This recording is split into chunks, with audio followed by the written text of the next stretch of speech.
So it's no secret that I'm quite a big Borderlands fan, and we are just 23 days away from the release of Borderlands 4. And so I thought, to commemorate this exciting time while waiting for Borderlands 4 to come out, I'm gonna try and kill a raid boss every single day until Borderlands 4 comes out. So this is another day of killing one raid boss a day until Borderlands 4 releases. Let's get into it. And today we are back on the wheel spin for another raid boss. So let's get the spin going and see who we're going to be fighting today. It is going to be... Oh, it's Hadarax. Hadarax the Invincible. What a brilliant raid boss. This is the newest addition to Borderlands 2 raid bosses. Let me load up Borderlands 2 now. Yeah, so Hadarax the Invincible is the newest raid boss added into Borderlands 2. It was added in the Fight for Sanctuary DLC that they added kind of like, what was it, like 4 or 5 years after the Borderlands 2 had been out, just before the release of Borderlands 3. They introduced this DLC and gave us another raid boss to fight. And for this raid boss, we are going to be taking in, I think, Maya once again. And we're going to be whacking it all the way up to OP10 for this fight, because Maya actually has an absolutely amazing speed kill that you can do on good old Hadarax. So let's head over there now. So we need to be heading over to, where is it? Is it at the top? I think it's at the top, isn't it? Yeah, it's weird. For some reason, the Fight Sanctuary DLC is at the top above board. It's weird. Don't know why it's like that. But regardless, we're heading over to the Burrows. This is where we're going to want to be. And we need to head on just over to the right here to the Writhing Deep. Now, in case you didn't know, in the Writhing Deep, if you're holding a toothpick and have a retainer shield on, it even says it here, when in the Writhing Deep, when the toothpick's in your hands, you get gained movement speed. So we're going to get increased movement speed and also increased jump height while we're in this boss arena, which is just awesome. So make sure if you're ever in this arena, just kind of have a toothpick and a retainer available. You can see how quickly we are moving now. It is beautiful. Absolutely wonderful. So yeah, always good to have a toothpick and a retainer when you're in this map. And yeah, let's head up to the top and briefly describe to you what's going to go on with this speed kill here. So we're going to head up to the top of the arena. Nice little elevator. God, how is this thing even surviving? It looks like absolute crap. It's literally like a tin shed. Okay. Now, the way the speed kill is going to work is by a lovely little class mod called the Warder class mod. And basically, all you're going to need is at least 5 or 6 points into the recompense skill. That is this skill here. And I've just realized it's not even spec'd in. So I'm going to have to respec my character real quick. Bear with me.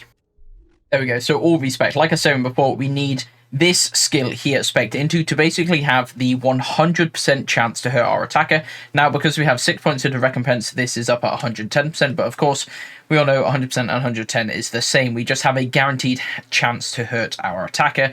And we're going to need this to pull off the Hadarax kill. Now, when Hadarax comes out of the ground, he will deal like a damage in the area where he pops out. He pops out of that circle there to begin with. And that damage that he does to us is like a weird damage proc that will kind of overlap weirdly, kind of like what Ball does. And so recompense will basically proc a ridiculous amount of times very, very quickly, dealing a one-shot to Hadarax. Now, the only caveat with this is if you're on OP10, you will need some way of slagging yourself, whether that just be something like a crossfire grenade, just some sort of slag grenade, or maybe like a splash slag weapon, like a bearcat or something like that. Just some way to slag yourself, because recompense, obviously, when the damage is dealt to you, then it gets reflected back to the attackers. Now, if we're slagged, that means any damage dealt to us is multiplied by 3, which is the slag effect, and that gets reflected back to our attacker being Hadarax. So, some way to slag yourself. The toothpick and the retainer, so that we have some way of getting over to Hadarax quick enough before he actually pops out the ground. And then, all we're going to do is we're going to stand there and let him kill himself. So, nothing else in the build matters, except for a Warder com, a toothpick and a retainer. Doesn't matter what level these are. You can see mine are only around level 50. And a way to slag yourself. For us, it's going to be the crossfire, I think. And then, of course, spec'd into recompense. That is the only skill that you need for this to work. It's going to make sure that we're all topped up on ammo. Not that it really matters too much, as long as we have our grenades. And so we're going to place our iridium here. 20 iridium. Bang, bang, bang, and bang. Then the music is going to start heating up, and then all we're going to do is we're going to press a button, turn around, and then press this lever to drop us through into the arena. And then we're going to run over to that circle there and stand kind of in the middle of it. There's a little rock that's good to stand next to, and hopefully we'll get caught in his hitbox and give us a one-shot. So let me get ready, drop it, pull the lever, run all the way down here with our toothpick and retainer, meaning we're super, super fast. And then I'm just going to stand kind of next to this circle rock and throw a couple of these on the ground. And hopefully we'll get caught in his hitbox, and we are always going to die on this kill. But as you can see, Hadarax is also dead. And you can see our loot raining down in front of us. How beautiful. So let's just end Fight for Your Life, because there is no way to get back up. There are no enemies to fight in this arena other than Hadarax, so no chance for a second wind there. But we don't mind. We got all the loot we wanted from that giant worm, and I'm going to be happy with that, I'm not going to lie. So let's head on back down into the arena. It's not going to drop us this time. It's going to lower us nicely. How kind. And let's see what loot we got. See if we got anything good. Now, the loot generosity from this boss is extremely high. And he does drop some of the best weapons in the entire game. So he's well worth a farm. Now, we have got a decent amount of iridium. Hopefully we'll get enough to refund what we spent. I can already see a legendary over here. What do we get here? A Gunnerang. Wow. Blood off grip Gunnerang. Peppy. I like it. Not enough to pick it up, though. We got a skin. Wow. Caustic Runner. A skin that I don't have.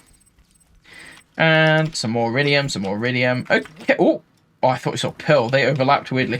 Let me take that. Look at that overlap. And me saying there's no enemies in this arena to get a second wind on, and there's Savage Worm just comes out to try and kick my ass. Can you go away, please? Trying to talk over stuff and show you that. Look at that. Oh, the overlap. Green and blues together, man. Did we get anything up here? Doesn't look like it. The loot can kind of fly a bit over the place, as you can see. Nope. I think that was our only legendary, but you always get these chests to spawn up here, these 4 chests, and these have guaranteed spots to spawn stuff. Well, they have very high chances to spawn stuff, specifically the peak opener and also the easy mode shield. So let's see if we can get lucky on one of those, perhaps. Got some iridium there, but a Skeeter Splasher Blaster. That's actually, wow, that's actually a perfect roll. Bandit Grip as well. That's a damn good roll with mag size. That's, yeah, pretty awesome. Unfortunately, the weapon is pretty garbage, but not bad. Okay. Pitchfork there, I can see already. Nice.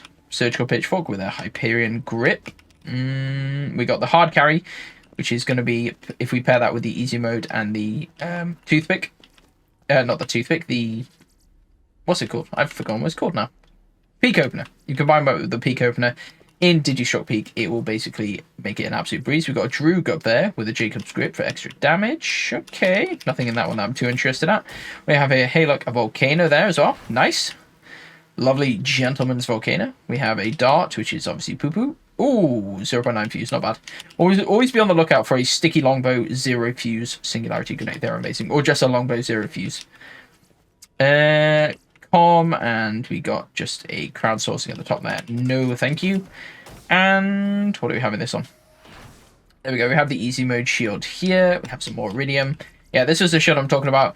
And the peak opener has a chance to spawn here where that shotgun is. I think it's a 1 in 3. So it's a pretty high chance for it to spawn. But unfortunately, we didn't get it today. But we did get the easy mode. And also the hard carry. So, yeah. Not bad. Decent loot. Ooh, that bushwhack's not bad. Sidewinder. We've got a mag size with a bandit grip as well. That's pretty good. But there we go. Okay, so those are the 4 chests that you can get. And there's also one additional super secret sneaky chest up the wall where that vault symbol is. And we're going to head up there now. Is it where that vault symbol is? No, it's not where the vault symbol is. It's over the other side of the wall up there. So if you have the toothpick and retainer, it makes this jumping puzzle a hell of a lot easier, but you can actually do without it. Regardless, we're just going to jump all the way up the side of this big old cliff here. And for this chest that I'm going to show you now, it has a, well, it's a guaranteed rocket launch chest, so you will always get a rocket launcher from this chest. Has a very high chance to spawn legendaries and E-Tech rocket launchers specifically, so if you're farming something like a Topnia, this is the place to go. And this chest, you do not need to kill Hadarax to get this chest. You can just come on in the arena, head up here, and get this chest for free. No boss kill required there. So let's see what we get today. It's just going to be a purple TDR. Okay, Swapper's Launcher, not very good there. But yeah, like I say, it's got a very high loot chance on this chest. So very high chance for legendary rocket launchers and also E-Tech rocket launchers as well, which of course the Topnea is one of the best rocket launchers in the game.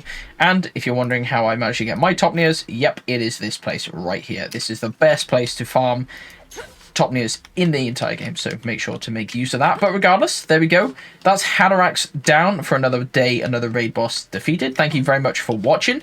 I'm excited to see, I saw there was a little tease for Harlow, and I am excited to see what's going to be coming out in her skill tree. Hopefully she'll be pretty cool. I know she's got a lot of like linking technology, kind of like Amara's ties at bind kind of effects on a lot of her skills. So I'm hoping she's going to be really cool. And yeah, let me know what you think of the Borderlands Vault Hunters so far. And I will catch you in the next video for tomorrow's raid boss kill. Thanks for watching, guys. Take care, and I will see you next time. Bye bye.